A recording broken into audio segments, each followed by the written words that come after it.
Aging gracefully isn't just about hitting your fiber goals or memorizing the Mediterranean food pyramid. It's also about cultural connection, culinary tradition, and the often overlooked reality that healthy aging doesn't have to wear a Eurocentric name tag.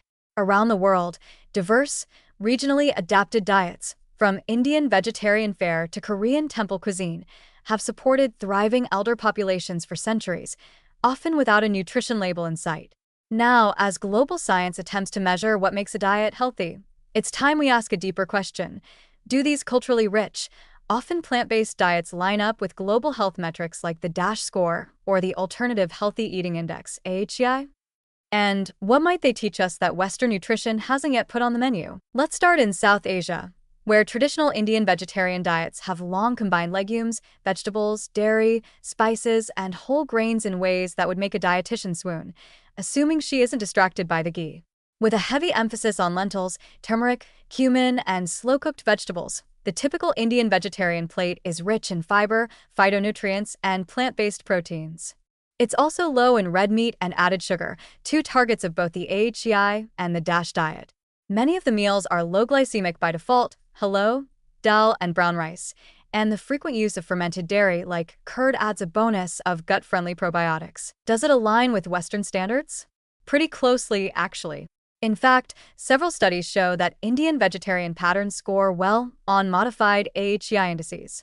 What's more, a cohort of Indian vegetarians studied over time showed lower rates of hypertension, type 2 diabetes, and metabolic syndrome, all major aging risk factors. However, sodium can sneak in via pickles and chutneys, and low vitamin B12 levels remain a concern, especially among older adults.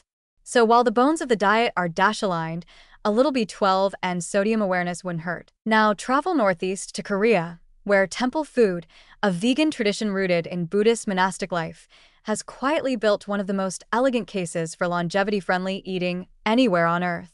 The cuisine focuses on seasonal vegetables, wild greens, tofu, fermented foods, think kimchi and doenjang, and zero animal products, garlic or onions, yes, really. While that last restriction is spiritual rather than scientific, the diet overall lands squarely in the anti-inflammatory, gut-boosting, plant-packed category that modern research loves. It's low in calories, high in micronutrients, and rich in both prebiotics and probiotics from its fermented stars. And while you won't find the phrase Korean temple diet on a WHO document, its components closely mimic the goals of both DASH and AHEI: minimal saturated fat, ample produce, whole grains, and a steady trickle of plant-based protein. Studies of temple diet adherents show improved lipid profiles, reduced systemic inflammation, and better insulin sensitivity. One study even found measurable drops in CRP levels, a key marker of inflammation, within just 2 weeks of a temple food intervention. Monks might be onto something besides enlightenment. Zoom out and you'll see a pattern.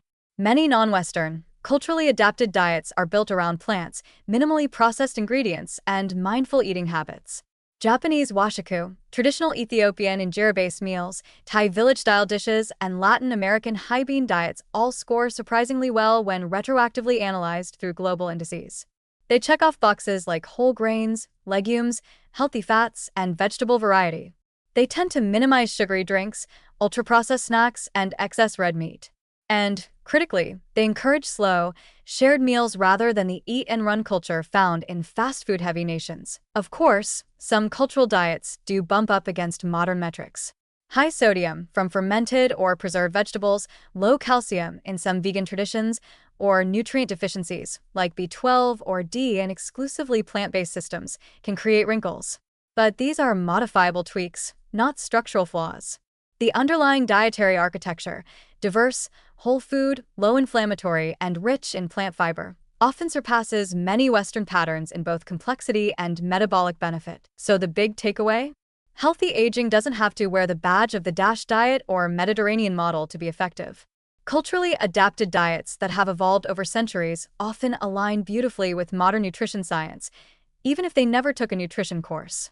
They offer not just physical nourishment, but also emotional, spiritual, and social support, all of which are deeply tied to aging well. In fact, it may be time for the global health community to stop asking whether these diets align with Western indices and start asking whether those indices could be expanded to better reflect the wisdom baked into traditional cuisines.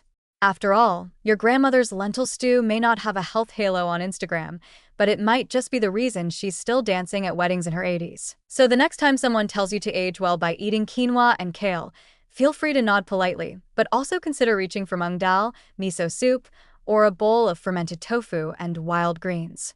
Because healthy aging, as it turns out, may be less about reinventing the wheel and more about listening to the grandmothers who've been steering it all along.